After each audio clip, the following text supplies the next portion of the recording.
What's up, guys? Welcome to Daily Dose of Reddit. This is your host, Zach, and today's subreddit is r/EntitledParents.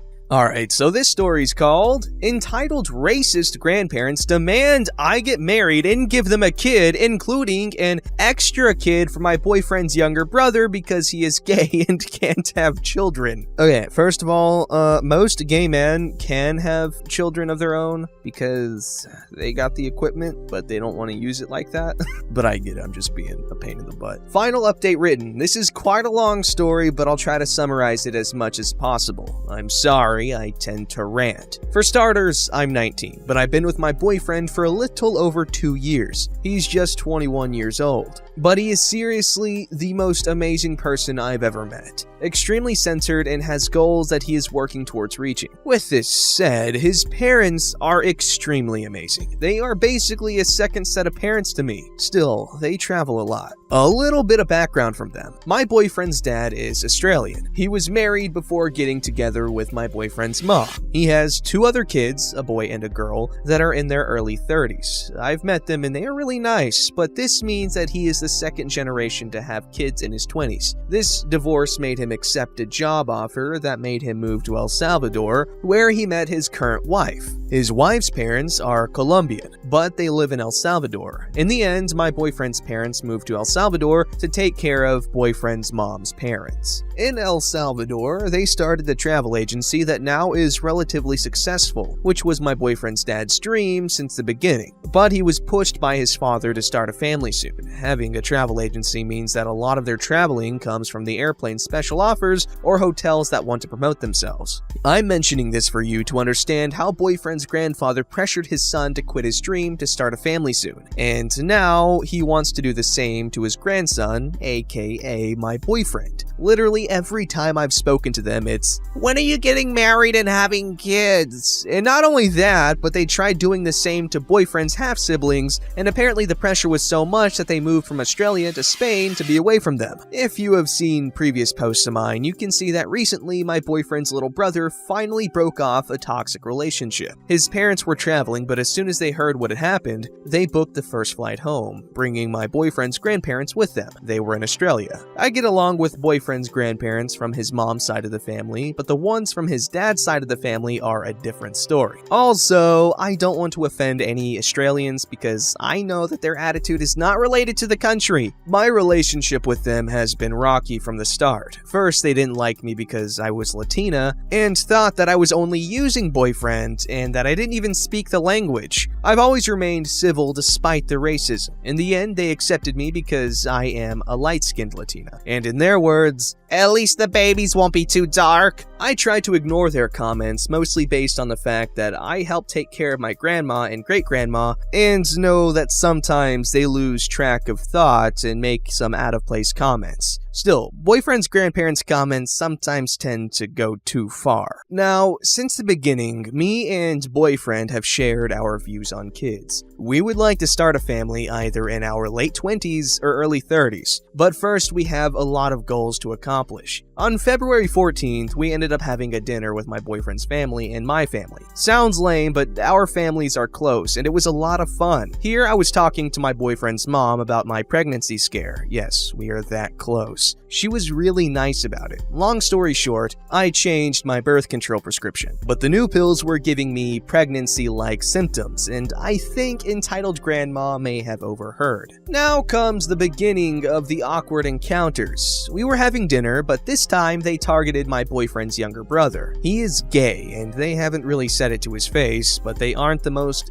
accepting, and sometimes their acceptance comes in inappropriate comments, like, "Here, have $80, you need to buy condoms, you know, gays sleep around, I don't want you getting AIDS." Whoa. This time the comment from his grandpa was, "Well, that guy, his ex, is getting old." His ex is 23. "He probably wanted a family and, well, you can't get pregnant." Cue uncomfortable silence. Well, I mean, if not, insert my name here, can have your baby. She is in fertile age. Again, I'm 19. She is your sister-in-law, and since you are gay, she owes a baby to the family and an extra baby for you. Cue another uncomfortable silence, and my boyfriend's dad changed the topic. We aren't even married yet, and I know they don't like me that much, but still, they refer to me as their granddaughter-in-law. Still, I should have known that something was up because they were treating me way too nice that night. The next day, I had a small celebration with my boyfriend. Still, even he was confused because his grandparents gave him $200 to treat me the future mother of his heir. Since we know that they have told us before to get married and have kids, we didn't pay attention to that comment. A couple of days go by, and February 24th rolls around. In my college, we have a small tradition that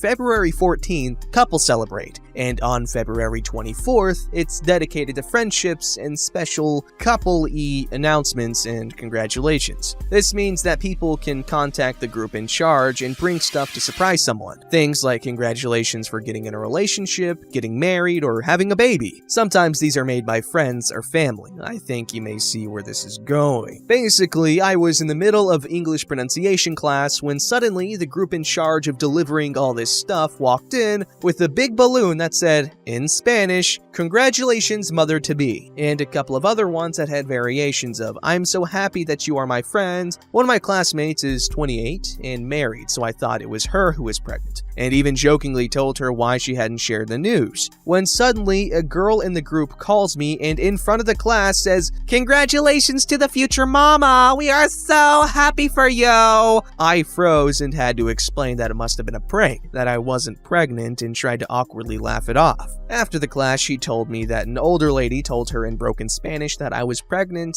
and that she wanted to celebrate it. I was peeved, but at this point, nothing that a couple of explanations couldn't fix. 2 days go by, and on Wednesday, I went to boyfriend's house to have dinner with his family, because his grandparents are leaving on Saturday. Boyfriend's parents were doing a barbecue. Yes, we have barbecue as dinner sometimes, for the sake of keeping peace. I didn't say anything. When I finished eating, that boyfriend's entitled grandma, "You should eat more, you know," and then winked at me. I played dumb until she yelled, "When were you gonna tell us about the baby?" I tried to explain to her in a calm voice that I wasn't pregnant, and yes, she had eavesdropped on my previous conversation with boyfriend's mother, but she assumed I was pregnant. This is where boyfriend's entitled grandpa came into play and started the cussing out. What do you mean that we aren't having a baby? Then entitled grandma said, "We accepted someone as low class as you into this family and you don't want to give anything back?" Then entitled grandpa said, I bet she's pregnant, but from another guy. You know, Latinas are floozies. Now, as I mentioned before, boyfriend's mom is Latina, born in Colombia, but moved to El Salvador when she was young, and she didn't take kindly to this comment, and neither did boyfriend's dad, and quickly shut up after boyfriend's dad threatened to send them to a hotel for the remaining time. This time, I didn't get an apology since after being scolded, they went back to their room, and I think they fell asleep. I stayed for a couple more minutes, talked to boyfriend's family, and left rather quickly. Needless to say, I'm not going back to their house until they leave. Edits, I just got off the phone with my boyfriend's mom. Apparently, boyfriend's dad had a really stern conversation with his parents, and supposedly they're going to apologize. Also, boyfriend's mom pretty much confirmed to me that the reason why the grandparents supported their relationship was because she doesn't look like a typical Latina. She has light brown hair and blue eyes, and also because she, in the grandpa's words, had 2 boys, 1 deviated but boy nonetheless. They have to carry the family last name. Also from the comments, I get the idea to prank the grandparents if they keep pushing the idea of kids. We're telling them that my boyfriend is infertile. I've already talked about this in a group chat with boyfriend's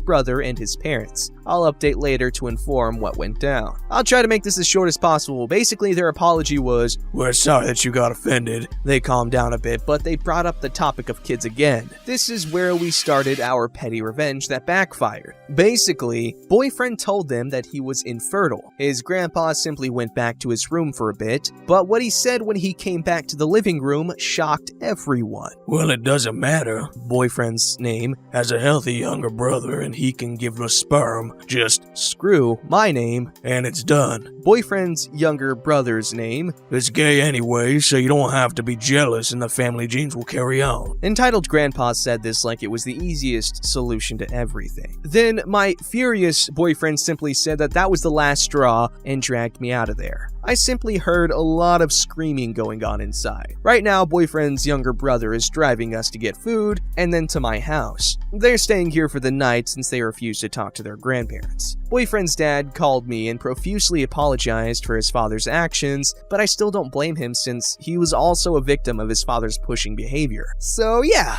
seems like our future kids won't talk to them nor have any type of communication with them. Holy poo nuggets. That's a wild family there, man. I think it's really cool how the OP here, they could talk to her boyfriend's mom about, a pregnancy scare. Like, that type of closeness is really impressive, especially since they aren't even married. And typically people aren't 100% okay with their kids having kids with someone that they're dating and not married to. So that's really cool of them to be cool about, I guess. I don't know. I need that kind of support in my life, because I'm telling y'all right now that if I ever get pregnant, I want to be able to tell my girlfriend's mom about it, okay?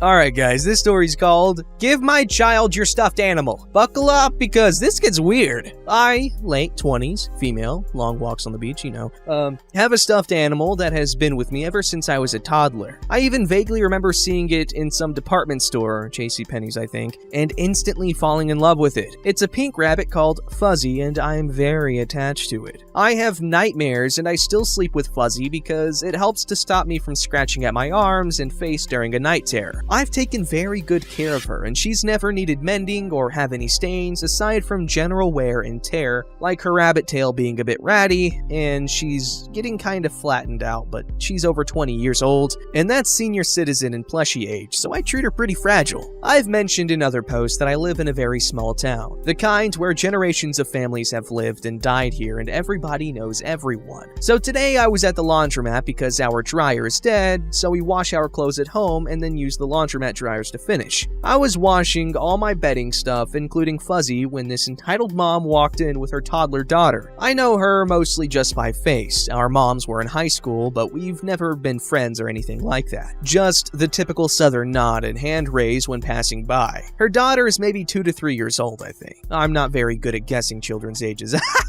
I was removing the sheets, folding them, and then I left Fuzzy for last to put her on top because I don't want to put any weight on her. Like I said, senior citizen plushie here. The toddler was standing next to her mom, who was putting laundry in to clean, saw Fuzzy and made that childlike squeal of delight sound and came rushing over and started trying to grab her. Now at first, her mom came over pretty fast, saying, "Oh no, that's not yours," to her daughter and took her hand to pull her away. But the toddler was not having it and started throwing a bit of a tantrum, whining and crying while still grabbing for Fuzzy and kind of saying, want it, mama." I go to pick up my basket when the mom gives this huge sigh. "Okay, how much do you want for the damn rabbit?"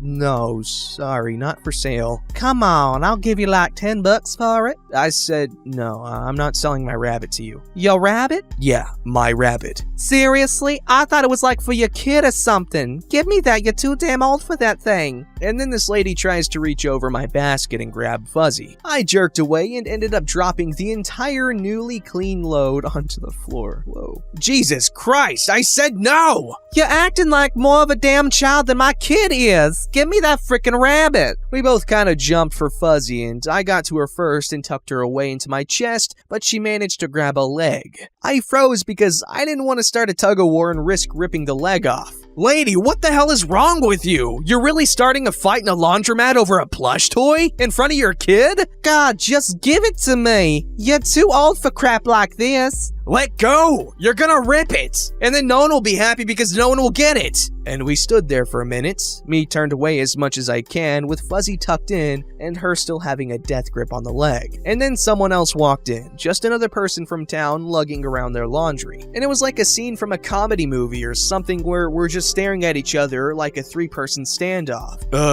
Do you need help?" I'm not sure which one of us he was talking to, but it seemed to scare the entitled parent off that someone else was there to witness her being a nutcase because she let go. I'm thinking the potential embarrassment was more pressing to her than getting fuzzy was. Oh no, it was just a little disagreement. Okay, you psychopath, you can back away and leave me alone now. Am I gonna have to worry about you breaking into my house to steal my rabbit? Oh no, it wasn't that serious. Really? Because it seemed like you were ready to throw down over a toy. So I'm not all convinced you're all that stable. I'll leave you alone, I promise. Good. I gathered my stuff and went to my car. I was about to leave, but decided to drop in at the grocery store attached. It's like a strip mall type with a grocery store, laundromat, and a few small shops attached, all run by the same guy, and told the manager what happened. He asked if I wanted to call the cops, but I said she didn't hurt me or anything, so no, but to maybe keep an eye out for her, because if this is how she acted over not getting a toy for her kid, God only knows what else she'd do. Now I'm wondering if my ma is gonna get any weird phone calls soon. Hahaha. Fuzzy is fine too, and now soft and clean. Small towns are a trip. I've lived in small towns most of my life. Right now I live in the biggest town I've ever lived in, because it's a city.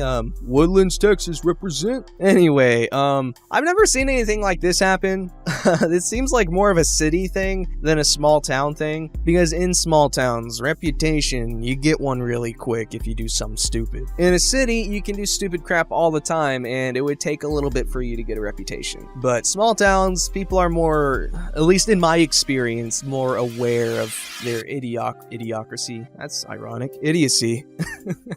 Don't forget to like, subscribe, and hit that bell to never miss an episode.